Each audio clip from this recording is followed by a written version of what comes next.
Etenemoko shikindiribe shikindiribe. O swakara basakandara baba. Ekonoro sakandara baba. O sikara baba shikindiribe. Meru sapo soko shikindiribe. Ikara babo soko shikindiribe. Babu sikandara baya baba. Elu sabra sakaya baba. Zambiranga, Zambiranga, kotika naite, namaboko ya bambuna nanga iko sunganga. Zambiranga, Zambiranga, kotika naite, namaboko ya bambuna nanga iko sunganga. Wana bango bazali kuruba, lodikona Tokotara soki Nzambe naye akosungaye bachenga maboko na sima bazali koswamino bakangeli na motema pona longa te babosani ete nazana Nzambe musungina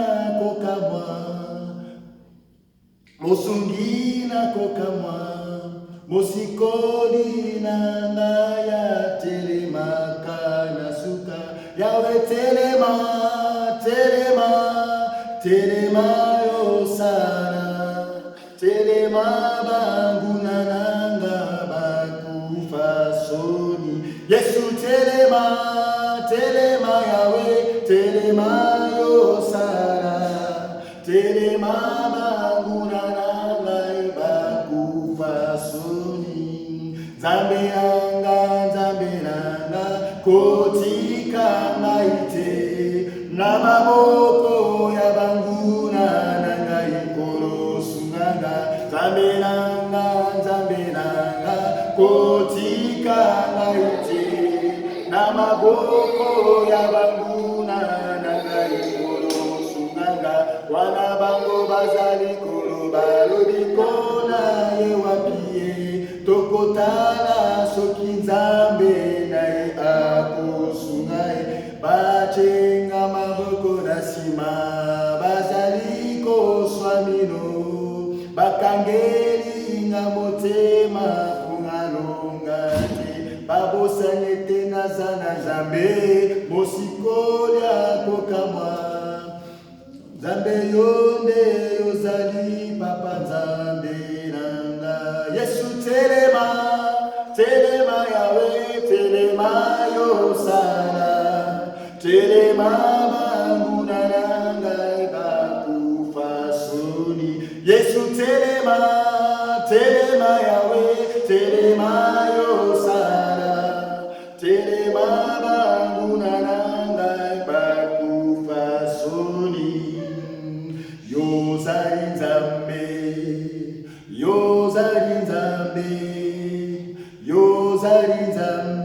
solo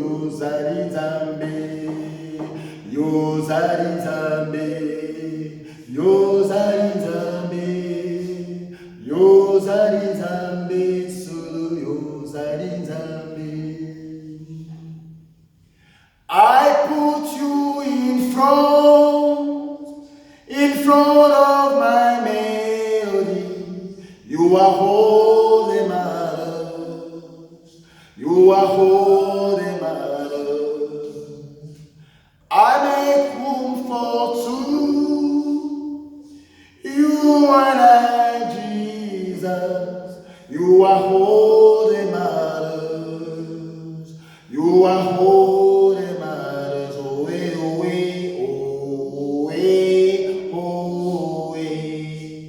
You are holy, matters.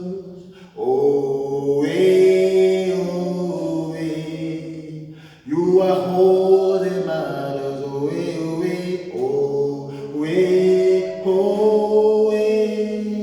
You are holy, matters.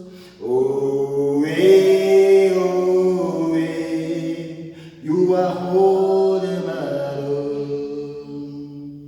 What would I live for if I don't have you in my life?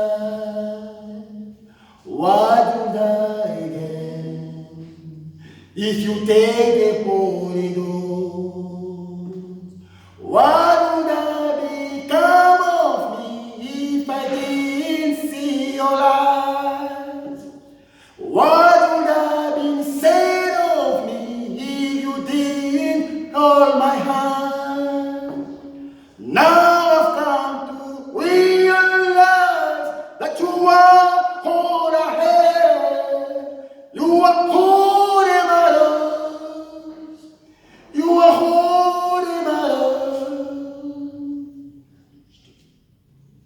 Je placerai devant ma mélodie. Tu es tout ce qui me reste.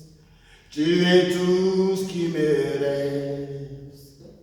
Je construis une pièce pour deux. Toi et moi, Jésus. Tu es tout ce qui me reste. Tu es tout ce qui me reste. Oh oui, oh oui, oh oui, oh oui. Tu es tout ce qui me reste. Oh oui, oh oui.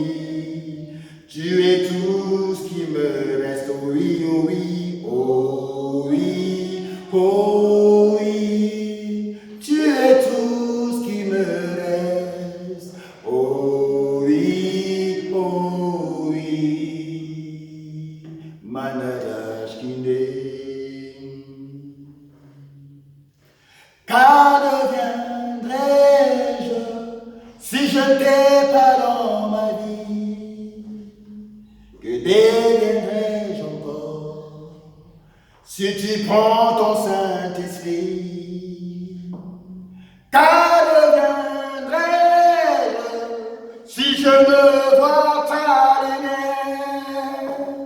Car deviendrai-je si tu ne me tiens la main? Maintenant je réalise que tu es tout ce que j'ai. Tu es tout ce qui me reste. Mes canabossés, tu es tout ce qui me reste. I put you in front of my destiny. You are holy, my love. You are holy, my love. I make room for two. You are Jesus. You are holy, my love. You are holy, my love. Oh, way, oh, way, oh, way, oh, way. You are holy, my love. Oh, way, oh, way. You are holy, my love. Oh, way, oh, way, oh, way, oh, way. You are holy, my love. Oh, way, oh, way. You are holy, my love. Dieu d'Abraham, Dieu d'Isaac, Dieu de Jacob, Père, nous bénissons ton Seigneur encore ce matin. Merci de nous avoir accordé ce moment où nous voulons, Seigneur, mon roi, nous disposer à être un canal pour la bénédiction de ton peuple. Seigneur, mon roi, je suis fils de l'homme, car la faiblesse est aussi mon partage. Voilà pourquoi je demande, Saint-Esprit, de mes capacités ce matin, loin d'huile ma bouche, loin d'huile ma tête, donne-moi une homme exercée pour soutenir ton peuple au moyen de la parole, que la parole de ce matin puisse affecter la vie d'une personne, que la parole de ce matin puisse affecter la vie d'un bien-aimé qui me suit en distanciel et ceux qui me suivent en présentiel. Dans le nom puissant de Jésus, je me recommande sous ta grâce. Faisons ce travail ensemble et glorifie le nom de Christ. J'implante la croix de Jésus au milieu de nous. Règne en Seigneur du début jusqu'à la fin. Ainsi nous t'avons prié et nous disons Amen, Amen, Amen. Nous acclamons fortement pour la gloire de Dieu ce matin. Il est bon, il est bon, il est bon, il est bon. Alléluia. Je vous salue au nom de Jésus-Christ. Nous sommes dans la joie d'être dans la présence de Dieu encore ce matin, en ce culte dominical où Dieu est avec nous. Alléluia. Nous sommes en train de poursuivre avec notre thème que nous avions commencé le dimanche dernier, qui est intitulé « Domine au milieu de tes ennemis ». Alléluia. Aujourd'hui, nous allons lire 2 passages et puis je vais continuer notre enseignement. Nous allons lire le livre des Psaumes, chapitre 20, à compter du 2e jusqu'au 3e verset. Et le deuxième passage, c'est dans Psaume 68, à compter du 18e verset. Je reprends Psaume 20, 2 à 3, et puis Psaume 68, 18. Je lis au nom du Seigneur, Psaume chapitre 20, versets 2 à 3. La Bible déclare ceci: que l'Éternel t'exauce au jour de la détresse. Que le nom du Dieu de Jacob te protège. Que du sanctuaire, il t'envoie du secours. Que les Sion, il te soutienne. Psaume 68, verset 18. Les chars de l'Éternel se comptent par 20 000, par milliers et par milliers. Le Seigneur est au milieu d'eux. Le Sinaï est dans le sanctuaire. Parole du Seigneur. Bien-aimés, on était en train de parler de domine au milieu de tes ennemis. Et le dimanche dernier, on s'était arrêté au point C où l'on avait posé une question. Pourquoi la domination de certains chrétiens n'est pas effective au milieu de leurs ennemis? Pourquoi la domination de certains chrétiens n'est pas effective au milieu de leurs ennemis? Parce que le passage que nous venons de lire, on avait dit la fois passée que lorsque l'on parle de sanctuaire, le sanctuaire c'est un lieu sacré, consacré à l'Éternel. C'est le Saint des Saints. Dans l'Ancienne Alliance, quand ils étaient dans le tabernacle, il y avait une partie qui était appelée le Saint des Saints. C'était la 3e partie du tabernacle où Dieu rencontrait le souverain sacrificateur. Ce lieu-là était appelé le Saint des Saints. Alléluia. C'est le lieu très saint. Alléluia. Mais à la longue, au fur et à mesure, quand on parle du sanctuaire, ça se réfère aussi au temple. Alléluia. Ça se réfère aussi à l'autel. Alléluia. Parce que c'est un lieu sacré. Et on avait dit que nous, dans cette dispensation dans laquelle nous sommes, en tant qu'enfants de Dieu, nés de nouveau, remplis du Saint-Esprit, nous sommes le temple de Dieu. En d'autres termes, ça veut dire que nous sommes aussi le sanctuaire de Dieu. Alléluia. Parce que Paul dit, selon la prophétie du prophète, que Dieu a dit: quelle est la maison que vous allez construire pour moi? Parce que Dieu n'habite pas dans la maison faite par les mains d'hommes. Alléluia. Or, Dieu, en cette dispensation, est venu habiter en nous. Nous qui sommes enfants de Dieu, qui avons cru en Jésus, qui avons cru et qui avons reçu le Saint-Esprit comme sceau. Alléluia. Voilà pourquoi notre corps est devenu le temple du Saint-Esprit. Notre corps est devenu la maison de l'Éternel. Et nous sommes maintenant un sanctuaire. Alléluia. Voilà pourquoi on avait dit que beaucoup de chrétiens, ils ne dominent pas au milieu de leurs ennemis. Pourquoi? C'est parce que premièrement, ils ne sont pas conscients de l'autorité qu'ils ont. Deuxièmement, c'est parce qu'ils ne savent pas que, en tant que sanctuaire, ils doivent garder leur sainteté. Alléluia. Parce que Dieu n'habite pas là où il y a la sainteté. Et le Saint-Esprit ne peut résister où il y a le péché. Voilà pourquoi, quand il y a le péché, il est attristé.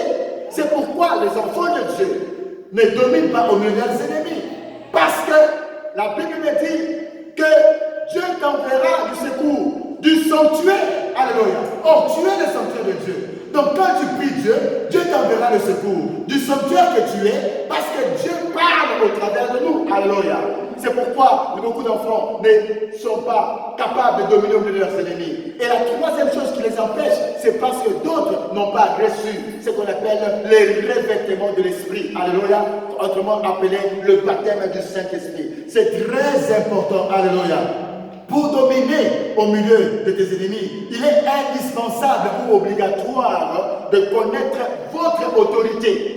Si vous n'êtes pas conscient de l'autorité que vous possédez en tant qu'enfant de Dieu, vous n'êtes pas conscient du pouvoir que Dieu vous a accordé, il vous sera difficile de donner score sur votre ennemi. Et on avait dit que quand on parle de l'ennemi ici, nous voyons le diable, nous voyons ses démons, et nous voyons la maladie, nous voyons la pauvreté, toutes les choses qui sont contraires à ton bien-être. Alléluia. Ce corps aussi est ton ennemi. Parce que la Bible dit, nous n'avons pas à lutter contre les chiens et la chair, mais contre les esprits. Alléluia. Mais en d'autres termes, en d'autres paroles, la chair, c'est aussi notre ennemi. Et des fois, c'est notre premier ennemi. Alléluia. Parce que la Bible dit, ne vous enivrez pas du vin, c'est la débauche, mais au contraire, soyez remplis de cet esprit. Offrez vos corps comme un sacrifice vivant à Dieu, ce qui sera pour vous un culte raisonnable. Donc, par la chair, on ne peut pas régner et dominer quand on marche selon la chair. Alléluia. Voilà pourquoi c'est très important d'être conscient de votre autorité. Car le Dieu que nous servons ne connaît absolument aucune limite. Ainsi, il ne suffit pas seulement de connaître votre autorité, mais nous avons dit également qu'il faut savoir comment libérer cette autorité. Alléluia. Pour que vos ennemis se soumettent à vous, ou que se soumettent à nous. Car la libération de notre autorité s'est faite au moyen de la parole parlée. Autrement dit, la déclaration. Alléluia. C'est ainsi que se libère notre autorité. Lorsque nous parlons, lorsque nous déclarons, lorsque nous disons des choses, alléluia. Puisque la parole a en elle-même une onction éternelle. Alléluia. C'est pourquoi la parole déclare dans le livre de Jérémie chapitre 5, verset 14 et ceci. Je veux que ma parole dans ta bouche soit du feu. Je veux que ma parole dans ta bouche soit du feu. Alléluia. Et dans Romains chapitre 10, verset 8, de poursuivre en disant, la parole est près de toi, dans ta bouche et dans ton cœur. La parole est près de toi, dans ta bouche et dans ton cœur. Et dans Jérémie chapitre 23, verset 29, de poursuivre en disant, ma parole n'est-elle pas comme un feu, dit l'Éternel, et comme un marteau qui brise le roc. La parole de Dieu, c'est comme un feu. La parole de Dieu, c'est comme un marteau qui brise le roc. Alléluia. Et dans 1 Roi chapitre 17, verset 1, d'enchaîner en disant, l'Éternel est vivant, le Dieu d'Israël, dont je suis le serviteur. Il n'aura ces années-ci, ni n'osait ni pluie, sinon à ma parole. Ici, c'est le prophète Élie qui parlait. En tant que prophète de l'Éternel. Ils étaient dans un temps de sécheresse. Parce que le roi Akab avait marché à l'encontre de la volonté de Dieu. Il avait abandonné Dieu. C'est pourquoi pour le punir, Élie s'est levé comme prophète majeur pour dire, il n'aura cette année-ci ni rosée ni pluie, sinon à ma parole. Il a déclaré, alléluia. Mighty God. Et plus loin, Élie toujours de poursuivre dans 2 Rois, chapitre 1, verset 9 à 10, en disant ceci, si je suis un homme de Dieu, que le feu descende du ciel et te consume, toi et tes 50 hommes, et le feu descendu du ciel et le consuma, lui et les 50 hommes. Alléluia. Ce sont les militaires qu'Akab avait envoyés contre Élie pour le faire descendre de la montagne. Mais Élie a dit, si je suis homme de Dieu, toi, le soldat qui est venu me chercher, avec tes autres militaires, si je suis un homme de Dieu, que le feu descende du ciel et vous consume. C'est la déclaration. Ces ennemis, c'était comme ces soldats qui étaient venus le chercher, envoyés par le roi Akab. Mais à cause de l'autorité qu'Élie avait, il connaissait le pouvoir qu'il avait, il a libéré cette autorité par la déclaration, par la parole. Et tel qu'il a libéré, ça s'est accompli tel qu'il avait dit. Alléluia. Élie était conscient de l'autorité qu'il avait ou qu'il possédait et savait la libérer pour que son effet soit immédiat. C'est ce qu'avait fait aussi Josué, fils de Nun. Souvenez-vous, quand Josué combattait ses ennemis, il a dit, soleil, arrête-toi sur Gabor, et toi lune, sur la vallée d'Ajalon. Et le soleil s'arrêta. Et la lune suspendit sa course, jusqu'à ce que la nation eût tiré vengeance de ses ennemis. Le soleil s'arrêta au milieu du ciel et ne s'arrêta point de se coucher presque tout un jour. Pourquoi? Parce que Josué a déclaré. Or, nous savons selon la science que ce n'est pas le soleil qui circule. Le soleil est un grand luminaire fixe. Il ne se déplace pas. Mais c'est la terre qui rote autour d'elle-même et la terre rote autour du soleil. Il y a 2 planètes. La Lune aussi. La Lune tourne autour de la Terre, selon la science. Mais comment est-ce que la Bible dit et le soleil s'arrêta? Le soleil a suspendu sa course, la Lune a suspendu sa course. En réalité, le soleil ne se déplace pas, le soleil est fixe. Mais ce qui se déplace, c'est la Lune qui fait une rotation sur la Terre et la Terre qui fait une rotation sur elle-même et elle fait une rotation sur le soleil, autour du soleil. Alléluia. C'est pour dire quoi? Qu'en réalité, c'était la Lune et la Terre qui se sont arrêtées à cause de la déclaration des noms. Et le soleil qui était fixe a éclairé la partie où étaient les ennemis de Josué afin qu'ils puissent les combattre et les exterminer. La Bible dit, Dieu a entendu la prière des noms. Il n'a jamais entendu la prière des noms comme celui de Josué. Pourquoi? Parce que Josué a déclaré. Il connaissait son autorité. Voilà pourquoi, quand vous avez l'autorité, il faut savoir libérer cette autorité. Et ça se libère par la parole, par la déclaration. Alléluia. C'est ce qu'aussi avait fait David en face de Goliath. Il a dit à Goliath, il a fait sortir les paroles, il a déclaré en disant, tu marches contre moi avec l'épée, la lance et les javelots, et moi je marche contre toi au nom de l'Éternel des armées, du Dieu de l'armée d'Israël que tu as insulté. Aujourd'hui, l'Éternel te livrera entre mes mains. Je t'abattrai et je te couperai la tête. Aujourd'hui, je donnerai les cadavres du camp des Philistins aux oiseaux du ciel et aux animaux de la terre. Et toute la terre saura qu'Israël a un Dieu et toute cette multitude saura que ce n'est ni par l'épée, ni par la lance que l'Éternel est sauve. Car la victoire appartient à l'Éternel et il vous livre entre mes mains. Ainsi, avec une fronde et une pierre, David fut plus fort que le Philistin. Il le terrassa et lui ôta la vie sans avoir de paix à la main. Il a commencé par la parole, par la déclaration. Alléluia. C'est dans 1 Samuel chapitre 17, versets 45 à 47. Dieu n'a pas besoin de poltrons.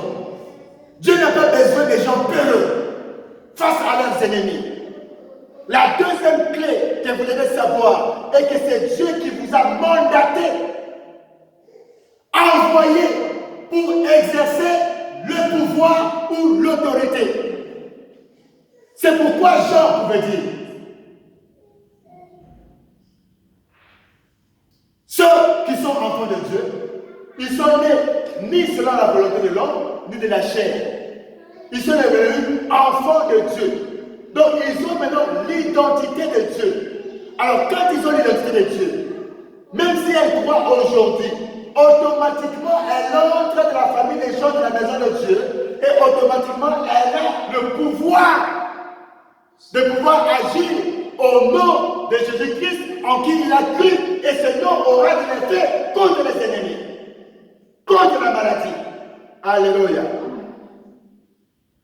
C'est pourquoi nous sommes capables de produire les évidences de la parole par Dieu qui nous envoie comme il a fait avec Moïse dans le livre d'Exode 3, verset 14, qui dit ceci: le Dieu de vos pères m'envoie vers vous, je suis celui qui suis.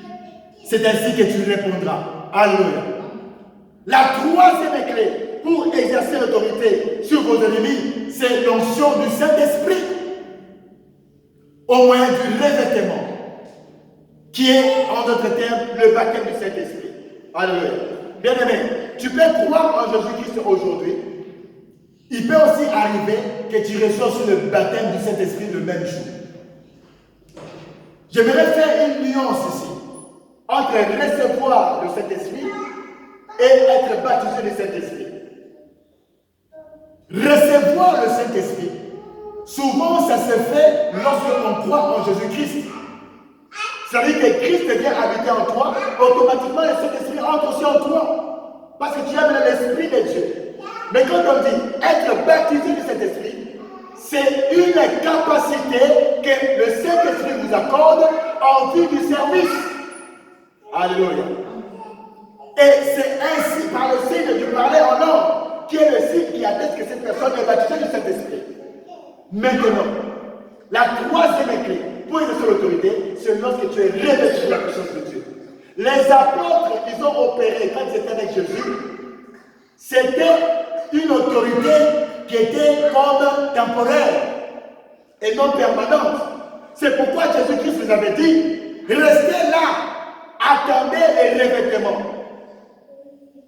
C'est pourquoi les jours où Paul, Pierre, Jean ont reçu le baptême du Saint-Esprit, ils étaient devenus de toute autre personne. Alléluia.